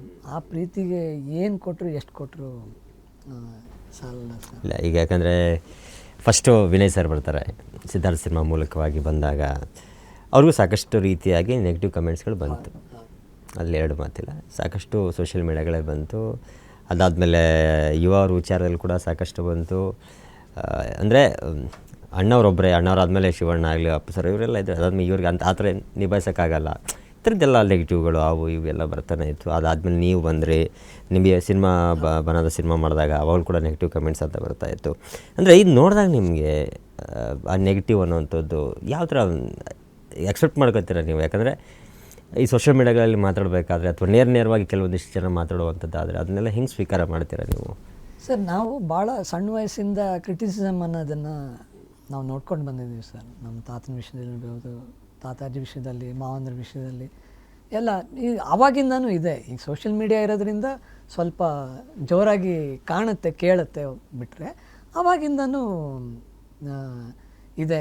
ಏನೋ ನಮ್ಮ ಫ್ರೆಂಡ್ಸ್ ಗ್ರೂಪಲ್ಲಿ ಇಲ್ಲ ಸ್ಕೂಲ್ಗಳಲ್ಲಿ ನನಗೂ ಇನ್ನೊಬ್ಬ ಫ್ರೆಂಡ್ಗೂ ಏನೋ ಒಂದು ಜಗಳ ಆದಾಗ ಈ ನಮ್ಮ ತಾತನ ಬಗ್ಗೆ ಮಾತಾಡೋದು, ಇಲ್ಲ ನಮ್ಮ ಮಾಮನ ಬಗ್ಗೆ ಏನಾದರೂ ಅನ್ನೋದು, ಆ ಕಾಲದಿಂದನೂ ನಾವು ಒಂಥರ ನೋಡಿಕೊಂಡೇ ಬಂದಿದ್ವಿ. ಈಗ ಸ್ವಲ್ಪ ಅವಾಗೆಲ್ಲ ತುಂಬ ಬೇಜಾರಾಗೋದು, ಯಾಕೆ ಮಾತಾಡ್ತೀಯ ನಮ್ಮ ತಾತನ ಬಗ್ಗೆ, ಯಾಕೆ ಮಾತಾಡ್ತೀಯ ನಮ್ಮ ಅಜ್ಜಿ ಬಗ್ಗೆ, ಮಾಮನ ಬಗ್ಗೆ ಯಾಕೆ ಮಾತಾಡ್ತೀಯ ಅಂತ. ಬೆಳೀತಾ ಬೆಳೀತಾ ನಮಗೂ ಒಂದಷ್ಟು ಲರ್ನಿಂಗು, ಅಂಡರ್ಸ್ಟ್ಯಾಂಡಿಂಗ್ ಬರುತ್ತಲ್ಲ ಸರ್. ಯಾವ ಥರ ಅಂದರೆ ನಮ್ಮ ಮನೆ ದೊಡ್ಡವ್ರನ್ನ ನೋಡಿ ಅದನ್ನು ಇಗ್ನೋರ್ ಮಾಡೋದಕ್ಕೆ ಕಲಿಬೇಕು ನಾವು. ಯಾಕಂದ್ರೆ ಅದನ್ನು ನಮ್ಮ ಮೇಲೆ ಟೇಕ್ ಓವರ್ ಆಗಾಗ್ಬಿಟ್ರೆ ಅದು ನಮ್ಮ ಲೈಫ್ನ ಅಫೆಕ್ಟ್ ಮಾಡುತ್ತೆ. ಸಿನಿಮಾ ಬಿಟ್ಟು ಒಂದು ಪರ್ಸ್ನಲ್ ಲೈಫ್, ಫ್ಯಾಮಿಲಿ ಲೈಫ್ ಎಲ್ಲರಿಗೂ ಇದೆ. ನಾವು ದಿನ ಬೆಳಗ್ಗೆ ಆದರೆ ಅಪ್ಪ ಅಮ್ಮ, ಹೆಂಡತಿ, ಅಕ್ಕ ತಂಗಿ, ತಮ್ಮ, ಅಣ್ಣ, ನಮ್ಮ ಜೀವನನೂ ಒಂದಿದೆ. ತುಂಬ ಅದನ್ನು ಅಫೆಕ್ಟ್ ಆಗಕ್ಕೆ ಬಿಡಬಾರ್ದು. ಆ್ಯಂಡ್ ಇನ್ನೊಂದು ಸ್ಟ್ರಾಂಗ್ ಪಾಯಿಂಟ್ ಏನಂದರೆ ಸರ್, ಅಷ್ಟು ಕ್ರಿಟಿಸಿಸಮ್ ಜೊತೆಗೆ ಪ್ರೀತಿನೂ ಅಷ್ಟೇ ಸಿಕ್ಕಿದೆ. ನಾವು ಅವಾಗ ಏನು ಯೋಚನೆ ಮಾಡೋದಂದರೆ ನೆಗೆಟಿವ್ನ ಯಾಕೆ ನೋಡಿದ್ರೆ ಪಾಸಿಟಿವ್ ಇದೆಲ್ಲ, ಪಾಸಿಟಿವ್ನ ನಾವು ನೋಡೋಣ, ಅದನ್ನ ನೋಡಿ ಖುಷಿ ಪಡೋಣ.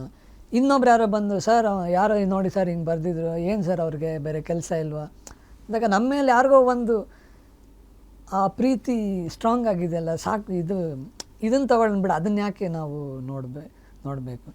ಖಂಡಿತ ಇದು ಕೇಳಿದಾಗ ನೋಡಿದಾಗ ನಮಗೂ ಸಿಕ್ಕಾಪಟ್ಟೆ ಬೇಜಾರಾಗಿದೆ ಸರ್. ಯಾವುದಾದ್ರೂ ನೀವು ವಿನಯ್ ಸರ್ ಆಗಿರ್ಬೋದು, ಯುವ ಸರ್ ಇರ್ಬೋದು, ಧೀರೇನ್ ಸರ್ ಇರ್ಬೋದು, ಧನ್ಯ ಮೇಡಮ್ ಇರ್ಬೋದು, ನೀವು ಕೂತ್ಕೊಂಡಾಗ ಈ ಚರ್ಚೆಗಳು ಬರ್ತಾವ? ಈ ಥರ ಮಾತಾಡ್ತೀರಾ ನೀವೇನಾದರೂ?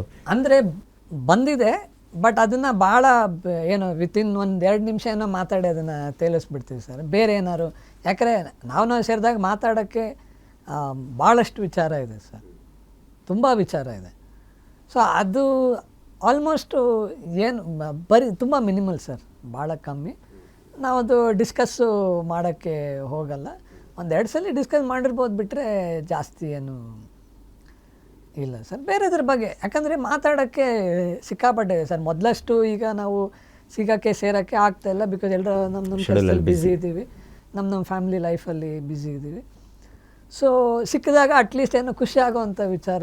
ಈಗ ನಮ್ಮ ತಾತನ ಬರ್ಡೇಗೆ ಸಿಕ್ಕಿದ್ವಿ, ಅದಕ್ಕೆ ಮುಂಚೆ ಏಪ್ರಿಲ್ 12 ನಮ್ಮ ತಾತವ್ರು ತೀರ್ಕೊಂಡಿದ್ದ ದಿನ, ಪೂಜಾ ತಿಥಿ, ಪುಣ್ಯತಿಥಿ ದಿನ ಸಿಕ್ಕಿದ್ವಿ. ಆವತ್ತು ಸಿಕ್ಕಿದಾಗ ಏನು ಮಾಡಿದ್ವಿ, ನಾವೆಲ್ಲ ಹಳೇದನ್ನೆಲ್ಲ ಜ್ಞಾಪಿಸ್ಕೊಂಡು ಅದನ್ನು ಮೆಮರೀಸ್ ಹಂಚ್ಕೊಂಡು, ಈಗ ನಮ್ಮ ತಾತ ಎಲ್ಲ ಇದ್ದಾಗ ಅದೇ ರೀತಿ ನಮ್ಮ ಮುತ್ತಾತ ಅವ್ರದ್ದು ಪುಣ್ಯತಿಥಿ ಮಾಡ್ತಿದ್ರು ಸರ್. ಅವತ್ತೂ ಅಂದರೆ ನಮ್ಮ ಮನೇಲಿ ಈಗ 12th ಅಂದರೆ ತಾತಂದು 1 ವಾರದಿಂದ ಮನೆಯವರೆಲ್ಲ ಫ್ಯಾಮಿಲಿ ಎಲ್ಲ ಸೇರಿಕೊಂಡು ಎಡೆಗಿಡೋ ಅಂಥ ತಿಂಡಿಗಳನ್ನ ಮನೇಲೇ ಮಾಡೋದು. ಮನೇಲೆಲ್ಲ ಹೆಣ್ಮಕ್ಳು ಸೇರಿಕೊಂಡು ಮಾಡೋದು. ದಿನಕ್ಕೆ ಪ್ರತಿದಿನ ಎಲ್ಲರೂ ಅವ್ರವ್ರ ಮನೆಯಿಂದ ತಾತನ ಮನೆಗೆ ಬಂದು ಅಲ್ಲಿ ಮಾಡೋದು. ಈಗಲೂ ಆ ಪದ್ಧತಿ ಅದು ನಡ್ಕೊಂಡು ಬಂದಿದೆ. ಆಮೇಲೆ ನಮ್ಮ ತಾತ, ನಮ್ಮ ಮುತ್ತಾತ ರಂಗಭೂಮಿ ಕಲಾವಿದರಾಗಿದ್ದರಿಂದ ಅವರಿಗೆ ಡೆಡಿಕೇಶನ್ ಆಗಿ ಹಾಡೋರು ಸರ್ ನಮ್ಮ ತಾತ. ನಮ್ಮ ಕೈಲೆಲ್ಲ ಹಾಡಿಸೋರು. ನಮ್ಮ ತಾತ ಹಾರ್ಮೋನಿಯಂ ನುಡಿಸೋರು, ನಾವೆಲ್ಲ ಹಾಡ್ತಿದ್ವಿ. ಸೊ ಈಗಲೂ ನಮ್ಮ ತಾತಂದು ಅಜ್ಜಿದು ಎಲ್ಲ ಕಾರ್ಯ ಮಾಡಿದಾಗ ಎಡೆ ಇಟ್ಟು ಪೂಜೆ ಮಾಡಿ ಈಗಲೂ ಹಾಡ್ತೀವಿ ಸರ್ ಎಲ್ಲ ಸಂಪ್ರದಾಯ. ಹಾಂ, ಅಂದರೆ ಈಗ ಎಡೆಗೆ ಏನು ಇಡ್ತಾರೆ ಸರ್, ಅವರಿಗೆ ಏನು ತುಂಬ ಇಷ್ಟವಾದಂಥ ಊಟ, ಅದನ್ನು ಬಿಟ್ಟು ಅವ್ರಿಗೇನು ಇಷ್ಟವಾದರೆ ಸಂಗೀತ, ಅದನ್ನು ಅವ್ರಿಗೆ ಒಂದು ಅರ್ಪಣೆ ಮಾಡೋದು, ಅದು ಈಗಲೂ ನಾವು ನಡೆಸ್ಕೊಂಡು ಬಂದಿದ್ದೀವಿ. ಎಸ್, ಮತ್ತೆ ಅಂತರಂಗ ವಿಶೇಷ ಕಾರ್ಯಕ್ರಮಕ್ಕೆ ಸ್ವಾಗತ. ಸಾಕಷ್ಟು ವಿಚಾರಗಳನ್ನು ಮಾತಾಡ್ತಾ ಇದ್ವಿ. ಇನ್ನಷ್ಟು ವಿಚಾರಗಳೊಂದು ಸ್ವಲ್ಪ ಅಂದರೆ ಈಗ ಇಷ್ಟೊತ್ತರೆಗೂ ನಾವು ಮಾತಾಡಿದ ಕೆಲವೊಂದಿಷ್ಟು ಅಣ್ಣವರ ವಿಚಾರವಾಗಿ ಮತ್ತು ಫ್ಯಾಮಿಲಿ ವಿಚಾರವಾಗಿ, ಮೊಮ್ಮಕ್ಕಳ ವಿಚಾರ ಎಲ್ಲವನ್ನು ಮಾತಾಡಿದ್ವಿ. ಬಟ್ ಇನ್ನು ವೈಯಕ್ತಿಕ ವಿಚಾರವನ್ನು ಕೇಳುವಂಥದ್ದಾದರೆ ಅದೊಂದಿಷ್ಟು ವಿಚಾರ ಸ್ವಲ್ಪ ಮಾತಾಡ್ತಾ ಹೋಗೋಣ ಬನ್ನಿ ಸರ್. ಷಣ್ಮುಖ ಅವ್ರಿಗೆ ಸಿನಿಮಾ ಅನ್ನುವಂಥದ್ದು, ಈಗ ಅಣ್ಣವರು ದೊಡ್ಡ ಕುಟುಂಬ, ದೊಡ್ಡ ಮನೆ, ಈ ಕಡೆ ಶಿವಣ್ಣ ಇರಬಹುದು, ಅಪ್ಪು ಸರ್ ಇರಬಹುದು, ಈ ಕಡೆ ರಾಘಣ್ಣ ಇರಬಹುದು, ಎಲ್ಲರೂ ಕಲಾವಿದರುಗಳೇ. ಮತ್ತು ನಿಮ್ಮದು ಒಂಥರ ಅದು ಹೇಳಿದೆ ನಿಮ್ಗೆ ಸ್ಟಾರ್ಟಿಂಗಲ್ಲೇ ಒಂದು ಕಲೆಯ ಒಂದು ಯೂನಿವರ್ಸಿಟಿ ಅಂತಲೇ ಹೇಳ್ಬೋದು. ಬಟ್ ನಿಮಗೆ ವೈಯಕ್ತಿಕವಾಗಿ ನಾನು ಸಿನಿಮಾ ಮಾಡಬೇಕು ಅಂತ ಅಂದರೆ ಒಳಗಡೆ ಇದ್ದೇ ಇರುತ್ತೆ ಪಾಪ, ಯಾಕಂದರೆ ಒಂದು ರಕ್ತ ಓಡಾಡ್ತಾ ಇರ್ತದೆ ಎಲ್ಲೋ ಒಂದು ಕಡೆ ನಟನೆ ಮಾಡಬೇಕು ಅಂತ. ಬಟ್ ನಿಮಗೆ ಅನಿಸಿದ್ದು ಯಾವಾಗ, ಯಾವ ಥರ ಶುರು ಆಯ್ತು ಅದು? ಸರ್, ಭಾಳ ಮುಂಚೆಯಿಂದನೂ ನನಗೆ ಆಸೆ ಇತ್ತು ಸರ್. ಅಂದರೆ ನಾನು ಕಾಲೇಜ್ ಡೇಸಲ್ಲಿ ಮ್ಯಾಡ್ ಆ್ಯಡ್ಸ್ ಅಂತ ಒಂದು ಐಟಮ್, ಆ ಟೀಮಲ್ಲಿ ನಾನಿದ್ದೆ.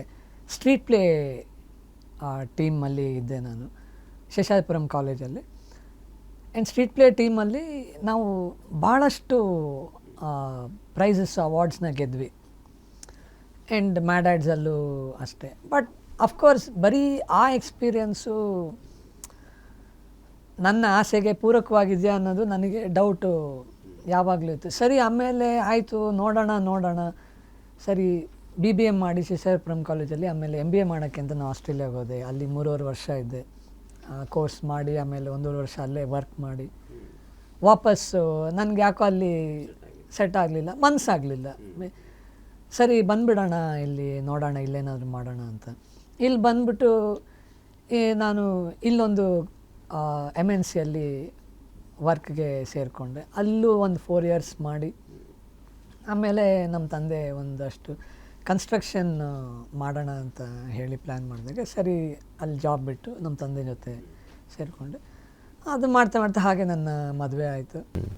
ಈ ಸಿನಿಮಾದ ಐಡಿಯಾನೇ ಇಲ್ಲ ಆವಾಗಲೇ. ಇಲ್ಲದೆ ಬಿಡು ಆಗೋಯ್ತು ಟೈಮು, ಮುಂದೆ ನೋಡೋಣ, ದೇವರು ಅನುಗ್ರಹ ಮಾಡಿದರೆ ನೋಡೋಣ ಅಂತ ಹೇಳಿ. ಹೀಗೆ 2022 ಅಲ್ಲಿ ಜೂನಲ್ಲೂ ಏನೋ ನಮ್ಮ ಡೈರೆಕ್ಟ್ರು ಅಶೋಕ್ ಕಡ್ಬಾ ಸರು, ಆಮೇಲೆ ನಮ್ಮ ತುಂಬ ಆತ್ಮೀಯರಾದ ವಿಶ್ವನಾಥ್ ಅಂತ ಒಬ್ಬರು ದಾವಣಗೆರೆಯವರು ನಮ್ಮ ಮನೆಗೆ ಬಂದರು. ಅಶೋಕ್ ಕಡ್ಬಾ, ನಮ್ಮ ಡೈರೆಕ್ಟ್ರ್ ಅಶೋಕ್ ಕಡ್ಬಾ ಅವ್ರದ್ದು ಇನ್ನೊಂದು ಯಾವುದೋ ಸಿನಿಮಾದು ಸರ್ ಸಾಂಗ್ ರೆಕಾರ್ಡಿಂಗ್ ಪೂಜೆ ಮಾಡ್ತಾಯಿದ್ದೀವಿ, ಅದು ನಮ್ಮ ತಂದೆ ತಾಯಿಗೆ ನಿಮ್ಮ ಕೈಯಿಂದನೇ ಅದು ಸ್ಟಾರ್ಟ್ ಆಗಬೇಕು ಅಂತ ನಮ್ಗೆ ಆಸೆ ಇದೆ. ಆ್ಯಂಡ್ ವಿಶೇಷ ಏನಂದರೆ ಅವರು ಪೂಜೆ ಇಟ್ಕೊಂಡಿದ್ದು ನಮ್ಮ ತಂದೆ ತಾಯಿಯವ್ರದ್ದು ವೆಡ್ಡಿಂಗ್ ಆ್ಯನಿವರ್ಸರಿ ಕೂಡ ಇತ್ತು. ಸೊ ಸೆಲಿಬ್ರೇಷನ್ನು ಮಾಡ್ದಂಗೆ ಆಗುತ್ತೆ ಅಂತ ಅವತ್ತೇ ಅವ್ರು ಫಿಕ್ಸ್ ಮಾಡಿಕೊಂಡು ಅದನ್ನು ಈವೆಂಟ್ಗೆ ಇನ್ವೈಟ್ ಮಾಡೋಕ್ಕೆ ಬಂದಿದ್ದರು. ಆವಾಗ ನಾನು ವಿಶ್ವನಾಥ್ ಅವ್ರು ನಮಗೆ ಮೊದಲಿಂದನೂ ಪರಿಚಯ, ಅಶೋಕ್ ಅವ್ರಿಗೆ ಪರಿಚಯ ಮಾಡಿಕೊಟ್ರಿ. ಈ ಥರ ಸರ್ ನಾನೊಂದು ಕತೆ ಬರೆದಿದ್ದೀನಿ, ನಿಮ್ಮನ್ನು ವಿಜುವಲೈಸ್ ಮಾಡ್ಕೊಂಡು ಬರೆದಿದ್ದೀನಿ ಸರ್ ಅಂತ ಹೇಳಿದ್ರು. ನಾನು ಆಲ್ಮೋಸ್ಟ್ ಹಿಂದೆ ತಿರುಗಿ ನೋಡಿದ್ದೀನಿ, ಬೇರೆ ಯಾರಿಗಾರ ಹೇಳ್ತಾ ಇದ್ದಾರಾ ಅಂತ. ಯಾಕಂದರೆ ನನಗೆ ಆಸೆ ಇದೆ ಅಂತಲೂ ನಾನು ಯಾರ ಹತ್ರನೂ ಹೇಳ್ಕೊಂಡಿಲ್ಲ ಸರ್. ಬಹುಶಃ ನನ್ನ ಹೆಂಡತಿ ಆ್ಯಂಡ್ ಕೆಲವು ಫ್ರೆಂಡ್ಸು ಬಿಟ್ಟರೆ ನಮ್ಮ ತಂದೆ ತಾಯಿ ಆಗಲಿ, ನಮ್ಮ ಅಕ್ಕ ತಂಗಿಗೆ, ನನ್ನ ಫ್ಯಾಮಿಲಿ ಯಾರಿಗೂ ನಾನು ಹೇಳ್ಕೊಂಡಿರಲಿಲ್ಲ. ಆಮೇಲೆ ನಾನು ಹೌದಾ ಸರ್, ಆಯಿತು ನೋಡೋಣ ಬಿಡಿ, ಇಲ್ಲ ಸರ್ ಇದು ಇನ್ನೊಂದು ಸಿನಿಮಾದು, ಇದಾದಮೇಲೆ ಬರ್ತೀನಿ ಅಂತ ಹೇಳಿ ಅವರು ಹೋದರು. ನಾನು ಏನೋ ಅದು ಅಲ್ಲೇ ಹೇಳಿರ್ತಾರೆ ಅಷ್ಟೇ ಅಂದ್ಬಿಟ್ಟು ನಾನು ಸುಮ್ಮನೆ ಆಗಿಬಿಟ್ಟೆ. ಮತ್ತೆ ನನ್ನ ನಂಬರ್ ಎಕ್ಸ್ಚೇಂಜ್ ಮಾಡಿಕೊಂಡು ಫೋನ್ ಮಾಡ್ತಾಯಿದ್ರು, ಸಿಗೋಣ ಸರ್ ಅಂತ. ಸೊ ಬಹುಶಃ ಒಂದು ಆಗಸ್ಟಲ್ಲೇನೋ ಫಸ್ಟ್ ಟೈಮು ಮೀಟ್ ಮಾಡಿ ಕತೆ ಹೇಳಿದಾಗ ನನಗೆ ತುಂಬ ಇಷ್ಟ ಆಯ್ತು ಸರ್. ಆಮೇಲೆ ಅವ್ರು ಕಾನ್ಫಿಡೆನ್ಸ್ ಕೊಟ್ಟರು, ಸರ್ ಇಲ್ಲ ನಂಗೆ ಅರ್ಥ ಆಗುತ್ತೆ, ಯಾರೋ ಸಡನ್ನಾಗಿ ಬಂದು ಹೇಳಿದ್ರೆ ನಿಮ್ಮ ಯಾವುದು ಮಾಡಿಲ್ಲ ಹಾಗೆಲ್ಲ ಅಂದ್ಕೊಂಬೇಡಿ ಸರ್, ನನಗೆ ಕಾನ್ಫಿಡೆನ್ಸ್ ಇದೆ, ನಾನು ಮಾಡಿಸ್ತೀನಿ. ಸೊ ಆಮೇಲೆ ಕತೆ ಎಲ್ಲ ನಾವೊಂದು ಕತೆ ಸ್ಕ್ರಿಪ್ಟು ಎಲ್ಲ ರೆಡಿ ಮಾಡಿಕೊಂಡು ನಮ್ಮ ತಂದೆಗೆ ನಾವು ಒಂದು 5-6 ಸಲ ಮೀಟ್ ಮಾಡಿದ ಮೇಲೆ ಡೈರೆಕ್ಟ್ರು, ನಾನು, ಪ್ರೊಡ್ಯೂಸರೆಲ್ಲ, ಆಮೇಲೆ ಭಾಳ ಭಯದಿಂದ ನಮ್ಮ ತಂದೆ ಹತ್ರ ನಾನು ಹೋದ್ವಿ. ಅಂದರೆ ನಮ್ಮ ತಂದೆ ಹೌದಾ ಆಯಿತು ನೋಡಿ, ಅವರು ಪ್ರೊಡ್ಯೂಸರ್ಗೆ ಭಾಳ ಖುಷಿ ಇದೆ, ನನ್ನ ಮಗನ ಇಟ್ಕೊಂಡು ನೀವು ಸಿನಿಮಾ ಮಾಡಬೇಕು ಅಂತ ಇದ್ದಾರೆ, ಚೆನ್ನಾಗಿ ಮಾಡಿ ಸರ್, ಒಳ್ಳೆಯದಾಗಲಿ. ನಿಮಗೆ ಏನು ನಮ್ಮ ತಂದೆ ಹೇಳಿದೆ, ಆ್ಯಸ್ ಅ ಪ್ರೊಡ್ಯೂಸರ್ ನಾನು ನಿಮ್ಗೆ ಹೇಳೋದಂದರೆ ಹುಷಾರಾಗಿ ಮಾಡಿ, ಯಾರಿಗೂ ಏನು ಲಾಸ್ ಆಗಬಾರ್ದು ಆ ಥರ ನೋಡಿಕೊಂಡು ಮಾಡಿ ಆಮೇಲೆ ಡಿಸೆಂಬರಲ್ಲಿ ಶೂಟ್ ಸ್ಟಾರ್ಟ್ ಮಾಡಿದ್ವಿ. ಶೂಟ್ ಸ್ಟಾರ್ಟ್ ಮಾಡೋಕ್ಕೆ 3 days ಮುಂಚೆನೇ ನಾನು ನಮ್ಮ ಅಮ್ಮನಿಗೆ ಹೇಳಿದ್ದೆ. ಅಲ್ಲಿವರೆಗೂ ನಮ್ಮ ಅಮ್ಮಂಗೆ ಹೇಳೋಕ್ಕೆ ಅದೇನೋ ಒಂಥರ ಭಯ ನನಗೆ. ಓಕೆ. ಅದೇ ಭಾಳ ಖುಷಿ ಪಡ್ತಾರೆ ಅನ್ನೋದು ಗೊತ್ತಿತ್ತು. ಬಟ್ ಎಲ್ಲರೂ ಒಂದು ಕಡೆ ಯಾಕೆ ಬೇಡ ಅಂತ ಅಂದ್ಬಿಟ್ರೆ ಏನಪ್ಪ ಮಾಡೋದು ಅನ್ನೋದೊಂದು ಸಣ್ಣ ಭಯ ಇತ್ತು. ನಮ್ಮ ಅಪ್ಪಾಜಿಗೆ ಹೇಳಿದೆ, ಅಪ್ಪಾಜಿ ಇವತ್ತು ಸಾಯಂಕಾಲ ಮನೆಗೆ ಬರ್ತಾರಂತೆ, ಅಮ್ಮನಿಗೆ ಹೇಳಿಬಿಡು ಅಂತ. ನಾನು ಹೇಳಲ್ಲ, ಅಪ್ಪಾಜಿ ಕಡೆಯಿಂದ ಅಪ್ಪ ಏನೋ ನಿನ್ನ ಮಗ ಏನು ಯಾರೋ ಬರ್ತಾನೆ ಅಂತ ಏನೋ ಹೇಳ್ಬೇಕಂತ. ಏನು ಆಮೇಲೆ ಅವತ್ತೇ ಅವರು ಸಾಯಂಕಾಲ ಬಂದರೆ ಅವತ್ತಿನ ದಿನ ಬೆಳಗ್ಗೆ ಟಿ ಟಿ ಟಿ ದೇವಸ್ಥಾನ ಇದೆ ವಾಯ್ಲಿ ಕಾವಲಲ್ಲಿ, ಅಲ್ಲಿ ಹೋಗಿದ್ವಿ. ಅಲ್ಲಿ ಆ ದೇವಸ್ಥಾನದೊಳಗೆ ನಮ್ಮ ಅಮ್ಮನಿಗೆ ಈ ಥರ ಹೇಳಿದೆ, ಹೌದಕ್ಕಂದ ಒಳ್ಳೇದಾಗಲಿ. ಸಾಯಂಕಾಲ ಡೈರೆಕ್ಟ್ರು ಪ್ರೊಡ್ಯೂಸರು ಬಂದು ಈ ಥರ ಸ್ಟಾರ್ಟ್ ಮಾಡ್ತಾಯಿದ್ದೀವಿ ಒಫಿಷಿಯಲ್ ಆಗಿ ಅಂತ ಹೇಳಿ ಸಿನಿಮಾ ಶುರು ಆಯಿತು. ಭಾಳ ಸುಂದರವಾದ ಒಂದು ಎಕ್ಸ್ಪೀರಿಯನ್ಸ್ ಸರ್ ಅದು. ಒಬ್ಬ ನ್ಯೂ ಕಮ್ಮರ್ಗೆ ಪರ್ಫೆಕ್ಟ್ ಡೈರೆಕ್ಟ್ರು ನಮ್ಮ ಅಶೋಕ್ ಕಡ್ಬಾ ಸರ್. ಒಂಚೂರು ಏನು ನಮಗೆ ಭಯ ಬರದಿರೋ ಥರ ಅವರು ನಮ್ಮನ್ನು ನೋಡಿಕೊಂಡು ಕೆಲಸ ಮಾಡಿಸಿದ್ರು. ಆ್ಯಂಡ್ ಭಾಳಷ್ಟು ಸೀನಿಯರ್ ಕಲಾವಿದ್ರ ಜೊತೆ ಆ್ಯಕ್ಟ್ ಮಾಡೋ ಒಂದು ಅವಕಾಶ ಆಯಿತು. ಸಂಗೀತ ಮೇಡಮ್, ಆಮೇಲೆ ಸುನಾದ್ ರಾಜ್ ಅವರು, ಮೇಘಮಾಲೆ ಸುನಾದ್ ರಾಜ್ ಅವರು ಭಾಳ ವರ್ಷದ ಮೇಲೆ ನಮ್ಮ ಇದರಲ್ಲಿ ವರ್ಕ್ ಮಾಡಿದ್ದು. ರಾಮಕೃಷ್ಣ ಸರ್ ಇದ್ದಾರೆ, ಮೂಕ್ ಸುರೇಶ್ ಅವರು, ಉಮೇಶ್ ಅಣ್ಣ. ಅದು ಆ್ಯಕ್ಚುಲಿ ಉಮೇಶ್ ಅಣ್ಣವ್ರ ಪೋರ್ಷನೆಲ್ಲ ಪೇಜ್ 2 ಅಲ್ಲಿ ಬರುತ್ತೆ. ಬಟ್ ಉಮೇಶ್ ಅಣ್ಣ ಒಂದೇ ದಿನ ಇದ್ದಿದ್ದು ಸರ್ ಅವ್ರದ್ದು ಶೂಟು. ಅವರು ನನ್ನ ಸುಮಾರು 30 ವರ್ಷ ಆದಮೇಲೆ ನೋಡ್ತಿದ್ರು. ಅವರ ಈಗಲೂ ನನ್ನ ಮನೆ ಹೆಸರು ಶಣು ಅಂತ ಕರೀತಾರೆ. ಶಣು ಚೆನ್ನಾಗಿದೆಯಪ್ಪ. ನನಗೆ ಅವ್ರು ಇನ್ನೂ ನನ್ನ ಹೆಸರು ನೆನ್ಪಿಟ್ಕೊಂಡಿದ್ರಲ್ಲ ಅನ್ನೋದನ್ನೇ ನನಗೆ ಅದು ಅರ್ಗಿಸ್ಕೊಳ್ಳೋಕ್ಕೆ ಆಗಲಿಲ್ಲ ಸರ್. ಎಂಥ ದೊಡ್ಡ ಕಲಾವಿದರು. ಆಮೇಲೆ ಏನಪ್ಪ ಸೀನು ಇಮ್ಮಿಡಿಯೇಟಾಗಿ ಹಿಂಗೆ ಮಾಡೋಣ ಅಂತ ಆನ್ ದ ಸ್ಪಾಟ್ ಎಷ್ಟು ಚೆನ್ನಾಗಿ ಫ್ರೇಮ್ ಮಾಡಿದ್ರು ಅಂದರೆ, ನಮ್ಮ ಡೈರೆಕ್ಟ್ ಹೇಳಿದ್ರು, ಸರ್ ನಾನು ಆ ಖುಷಿಗೋಸ್ಕರನೇ ಅವ್ರನ್ನ ನಾವು ಮಾಡಿಸ್ಬೇಕು ಅಂತ ಅಂದ್ಕೊಂಡಿದ್ವಿ ಸರ್. ನೋಡಿ ನಾವೇನೋ ಅಂದ್ಕೊಂಡಿದ್ವಿ, ಅವ್ರು ಬಂದು ಎಷ್ಟು ಟಕ್ ಟಕ್ ಟಕ್ ಅಂತ ಚೇಂಜ್ ಮಾಡಿದರು ಅವರು. ಆಮೇಲೆ ಹಳೇದನ್ನೆಲ್ಲ ಅವ್ರು ನಮ್ಮ ತಾತನ ಜೊತೆ ಮಾವಂದ್ರ ಜೊತೆ ಪಾತ್ರ ಮಾಡಿದ ಸಿನಿಮಾದು ಆ ಅನುಭವಗಳನ್ನೆಲ್ಲ ಹಂಚ್ಕೊತಾರೆ ಸರ್. ಇದು ಬೊಂಬೆ ಆಟವಯ್ಯ, ಇದು ಶ್ರುತಿ ಸೇರಿದಾಗ ಅದು, ಆಮೇಲೆ ಇದು ಹಾಲು ಜೇನುದು, ಭಕ್ತ ಪ್ರಹ್ಲಾದ, 2 ನಕ್ಷತ್ರಗಳು, ಸಾಕಷ್ಟು ಶಬ್ದವೇದಿ. ಈ ಮೂಕ್ ಸುರೇಶ್ ಸರೂ ಒಂದು ಇನ್ಸಿಡೆಂಟ್ ಹಂಚ್ಕೊಂಡ್ರೆ, ಆ್ಯಕ್ಚುಲಿ ಅವ್ರು ಮಾಡಬೇಕಾಗಿತ್ತು ಶಬ್ದವೇದಿಯಲ್ಲಿ ಆ ಕಾಮಿಡಿ ಕ್ಯಾರೆಕ್ಟ್ರು. ಆಮೇಲೆ ನಮ್ಮ ತಾತ ಅಜ್ಜಿ ಎಸ್ ನಾರಾಯಣ ಅವ್ರನ್ನ ಕರೆಸಿ ಪಾಪ ಅವರಿಗೆ ಅವಕಾಶ ಕೊಡಿ, ಏನು ಸೀನಿಯರ್ ಆ್ಯಕ್ಟ್ರು ಅಂತ ಹೇಳಿ. ಅದು ಮೂಕ್ ಸುರೇಶ್ ಅವ್ರು ಎಷ್ಟು ಚೆನ್ನಾಗಿ ಹೇಳ್ಕೊಂಡ್ರು ಅಂದರೆ, ನಾನು ಹೆಮ್ಮೆಯಿಂದ ನನಗೆ ಬೇಜಾರು ಆಗಲೇ ಇಲ್ಲ. ಅಂದರೆ ಒಂದು ಬೇಜಾರಿತ್ತು, ಅಯ್ಯೋ ಅಣ್ಣವ್ರ ಜೊತೆ ಸ್ಕ್ರೀನ್ ಶೇರ್ ಮಾಡೋ ಅವಕಾಶ ಸಿಕ್ಕಿತ್ತು, ತಪ್ಪೋಯ್ತಲ್ಲಪ್ಪ. ಬಟ್ ನನ್ನ ಬದಲು ಯಾರು ಮಾಡ್ತಾಯಿದ್ದಾರೆ, ಉಮೇಶ್ ಅಣ್ಣ ಮಾಡ್ತಾಯಿದ್ದಾರೆ ಅನ್ನೋದು ನನಗೆ ಭಾಳ ಖುಷಿ ಮತ್ತು ಹೆಮ್ಮೆ ಇತ್ತು. ಅವರೂ ಸರ್ ಎಂಥ ಸೀನಿಯರ್ ಆ್ಯಕ್ಟ್ರು, 300 ಸಿನಿಮಾ ಮಾಡಿದ್ದಾರೆ ಮೂಕ್ ಸುರೇಶ್ ಅವರು. ಚಿಕ್ಕಮಂಗ್ಳೂರಲ್ಲಿ ಶೂಟ್ ಮಾಡ್ತಿದ್ವಿ ನಾವು, ದಿನ ನೈಟು ಕೂತ್ಕೊಂಡು ಎಲ್ಲ ಹಾಡು ಹೇಳ್ಕೊಂಡು ಊಟಕ್ಕೆ ಮುಂಚೆ. ಎಷ್ಟು ಬ್ಯೂಟಿಫುಲ್ಲಾಗಿ ಅಂಥ ದೊಡ್ಡ ಕಲಾವಿದರು. ಎಷ್ಟು ನೀವು ಅವಾಗಲೇ ಹೇಳ್ತಿದ್ದೆ ನಿಮ್ಮಲ್ಲಿ ಎಷ್ಟು ಸಿಂಪ್ಲಿಸಿಟಿ, ಹ್ಯುಮಿಲಿಟಿ ಇದೆ. ಅವ್ರನ್ನೆಲ್ಲ ನೋಡಿದ್ರೆ ನಾನು ಏನೂ ಇಲ್ಲ ಅನಿಸುತ್ತೆ ಸರ್. ನಾನು ಭಾಳ ಆನೆಸ್ಟಾಗಿ ಹೇಳ್ತಾ ಇದ್ದೀನಿ ನಾನು. ಆ್ಯಂಡ್ ಅದು ನಮ್ಗೆ ಇನ್ನೂ ಏನು ಇನ್ಸ್ಪೈರ್ ಮಾಡುತ್ತೆ, ನಾವು ಹಾಗೇ ಇರಬೇಕು, ಇನ್ನೂ ಅದನ್ನು ಜಾಸ್ತಿ ಬಳಸ್ಕೊಬೇಕು ಅಂತ. ಸಂಗೀತ ಅವರಂತೂ ಎಂಥ ಫ್ಯಾಬ್ಯುಲಸ್ ಆ್ಯಕ್ಟ್ರೆಸ್ ಅಂದರೆ ಸರ್. ಅವ್ರನ್ನೀಗಲೂ ನಾನು ಅಮ್ಮ ಅಂತಲೇ ಕೂಗೋದು. ಅವ್ರು ಎಷ್ಟು ನನ್ನನ್ನು ನಂದು ಅವ್ರದ್ದೇ ಜಾಸ್ತಿ ಕಾಂಬಿನೇಷನ್ ಸೀಕ್ವೆನ್ಸ್ಗಳಿದ್ದಿದ್ದು. ಕೂರಿಸ್ಕೊಂಡು ಶಾರ್ಟ್ ಮುಂಚೆ ಪ್ರಾಕ್ಟೀಸ್ ಮಾಡಿಸೋರು ಡೈಲಾಗು, ಇದು ನಿನಗೆ ಕಂಫರ್ಟಬಲ್ ಆಗುತ್ತಾ, ಇಲ್ಲ ಬೇರೆ ಯಾವ ಥರನಾರ ಚೇಂಜ್ ಮಾಡ್ಕೊಳ್ಳೋಣ. ಅಷ್ಟೇ ಫ್ಲೆಕ್ಸಿಬಲ್ ಆಗಿ ನಮ್ಮ ಡೈರೆಕ್ಟ್ರ್ ಇದ್ದರು.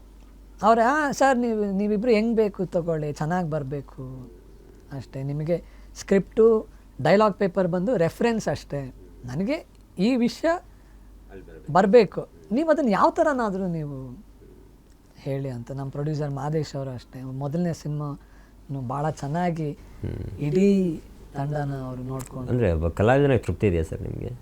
ಖಂಡಿತ ಇದೆ ಸರ್. ಅಂದರೆ ಸಾಧ್ಯನಾ ಇಲ್ವೋ ಅನ್ನೋ ಡೌಟ್ ಇದ್ದಿದ್ದು ನನಗೆ. ಆಮೇಲೆ ನನಗೆ ಶಾರ್ಟ್ ಆದಮೇಲೆ ಕಟ್ ಹೇಳಿದ್ಮೇಲೆ ಸರ್ ಬನ್ನಿ ನೋಡಿ ಮಾನಿಟ್ರಲ್ಲಿ ಅಂತ ನನಗೆ ಭಯ ಆಗೋದು ಒಂಥರ ನೋಡೋಕ್ಕೆ. ಅಯ್ಯೋ ಹೆಂಗೆ ಮಾಡಿದ್ದೀನೋ ಏನೋ ಯಪ್ಪ. ಜೊತೆಗೆ ಬೇರೆ ಆರ್ಟಿಸ್ಟ್ ಅವ್ರದ್ದೆಲ್ಲ ಚೆನ್ನಾಗಿ ಬಂದರೆ ನನ್ನನ್ನು ಚೆನ್ನಾಗಿ ಬಂದಿಲ್ಲ. ಆಮೇಲೆ ಇಲ್ಲ ಸರ್ ನೋಡಿ ಚೆನ್ನಾಗಿ ಬಂದಿದೆ, ಚೆನ್ನಾಗಿ ನೋಡಿ ಪಾಯಿಂಟ್ ಔಟ್ ಮಾಡಿ ತೋರಿಸೋರು, ಇದು ನೋಡಿ ಇದು ಡೈಲಾಗು ಚೆನ್ನಾಗಿ ಬಂದಿದೆ, ಈ ಆ್ಯಕ್ಷನು ಈ ಲುಕ್ಕು ಚೆನ್ನಾಗಿ ಬಂದಿದೆ, ನೀವು ಹಿಂಗೆ ನೋಡಿರೋದು ಚೆನ್ನಾಗಿ ಕಾಣ್ತಾ ಇದೆ, ನ್ಯಾಚುರಲ್ ಆಗಿದೆ. ಅವ್ರು ಹೇಳಿದ್ದು ಇಷ್ಟೇ ಸರ್, ನನಗೆ ನೀವು ಬೇರೆ ಮಾಡಬೇಕಾಗಿಲ್ಲ ಸರ್, ನೀವು ನಿಮ್ಮ ಪರ್ಸ್ನಲ್ ಲೈಫಲ್ಲಿ ಹೇಗಿರ್ತೀರೋ ಅದೇ ರೀತಿ ಕ್ಯಾರೆಕ್ಟ್ರ್ ಇರೋದು ಹಾಗೇ. ಅಂದರೆ ನನಗೋಸ್ಕರನೇ ಬರೆದ್ರು ಅಂತಲ್ಲ, ಬಟ್ ಅವರು ಕ್ಯಾರೆಕ್ಟರ್ ಬರೆದ್ಮೇಲೆ ನನ್ನನ್ನು ನೋಡಿ ಅವ್ರು ಇಲ್ಲ ಇದು ಇವರು ಸೂಟ್ ಆಗ್ತಾರೆ ಅಂತ ಹೇಳಿದ್ರು ಸರ್.